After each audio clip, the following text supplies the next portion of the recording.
আসসালামু আলাইকুম বন্ধুরা, আশা করি আপনারা সকলেই ভালো আছেন।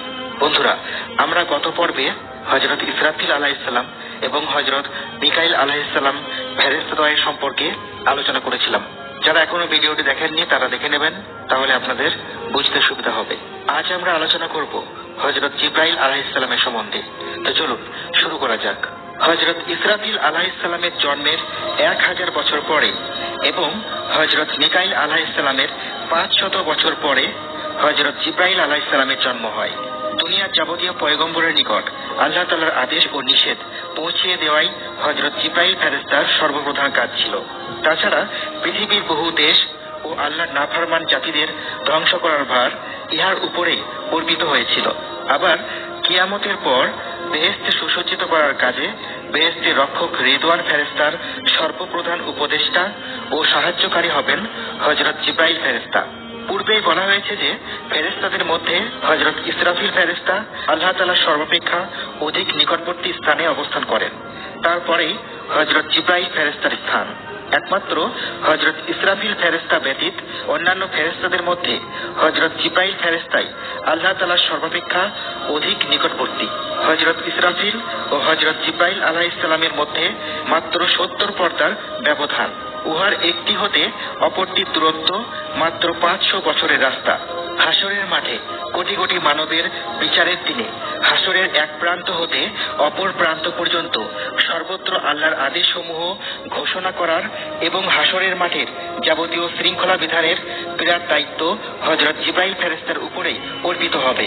হযরত মুহাম্মদ সাল্লাল্লাহু আলাইহি ওয়াসাল্লামকে কিয়ামতের দিন 70,000 ফেরেশতার মিছিল সহ বেহেশতে পৌঁছিয়ে দেওয়ার সময় সেওয়ায়ে হামদ নামক যে বিরাট পতাকা উত্তোলন করা হবে, হযরত জিবরাইল ফেরেশতাই সে পতাকা উত্তোলন করে মিছিলের অগ্রে অগ্রে গমন করবেন।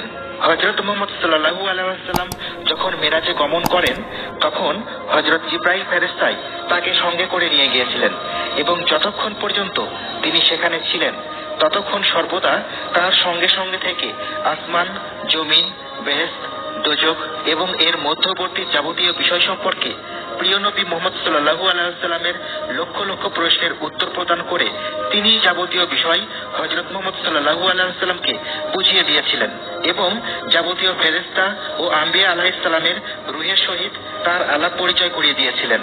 হযরত মুহাম্মদ সাল্লাল্লাহু আলাইহি ওয়াসাল্লাম নিজে বলেছেন, মেরাজের রজনীতে জিবরাইল আলাইহিস সালাম আমাকে সঙ্গে নিয়ে সিদরাতুল মুনতাহা পর্যন্ত গিয়ে আমাকে বললেন, ইয়া রাসূলুল্লাহ, এই পর্যন্ত আমার জন্য নির্দিষ্ট সীমানা, এর অতিরিক্ত গমনের সাধ্য আমার নেই। আমি যদি আর একটু অগ্রসর হয় তবে আল্লাহর নূরের তাজাল্লিতে আমার 600 পাখা সব পুড়ে ভস্ম হয়ে যাবে।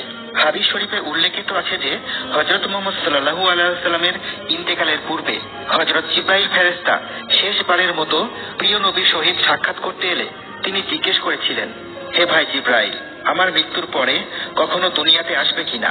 তদুত্তরে জিবরাইল আলাইহিস সালাম বলেছিলেন, ইয়া রাসূলুল্লাহ, আপনার ইন্তেকালের পরেও আমি আরো 10 বার দুনিয়াতে আসব এবং একবার এক একটি জিনিস দুনিয়া থেকে তুলে নিয়ে যাব। প্রথমবারে সবর, দ্বিতীয়বারে লজ্জা, তৃতীয়বারে ভালোবাসা, চতুর্থবারে ন্যায় বিচার, পঞ্চমবারে বরকত, ষষ্ঠবারে দানশীলতা, সপ্তমবারে সত্যবাদিতা, অষ্টমবারে হালাল রুজি, নবমবারে দ্বীনী তালিম এবং দশমবারে কোরআন মাজিদ দুনিয়া হতে উঠিয়ে নেওয়ার জন্য একাদিক্রমে আমাকে আরো 10 বার দুনিয়ায় আসতে হবে। আমি 10 বার দুনিয়ায় আসার পরই কিয়ামতের পূর্ব আলামত প্রকাশিত হবে। হযরত মুহাম্মদ সাল্লাল্লাহু আলাইহি ওয়াসাল্লাম বলেছেন, হযরত জিবরাইল ফেরেশতার সর্বমোট 600 পাখা আছে। তার মাথা হতে পা পর্যন্ত সর্বাঙ্গ জাফরান রঙের সুদৃশ্য পালকে আবৃত। তার প্রত্যেক পালকের অগ্রভাগে একটি করে উজ্জ্বল আলোকে সংলগ্ন। তার চক্ষুদ্বয় সূর্য সমতুল্য। এটিই তার স্বাভাবিক রূপ। কিন্তু তিনি যখন ঐশী গ্রন্থ নিয়ে পয়গম্বরদের নিকট আগমন করতেন তখন সুন্দর সাদা পোশাকে সুসজ্জিত সুফি মোত্তাকি মানুষের আকৃতি ধারণ করে আসতেন।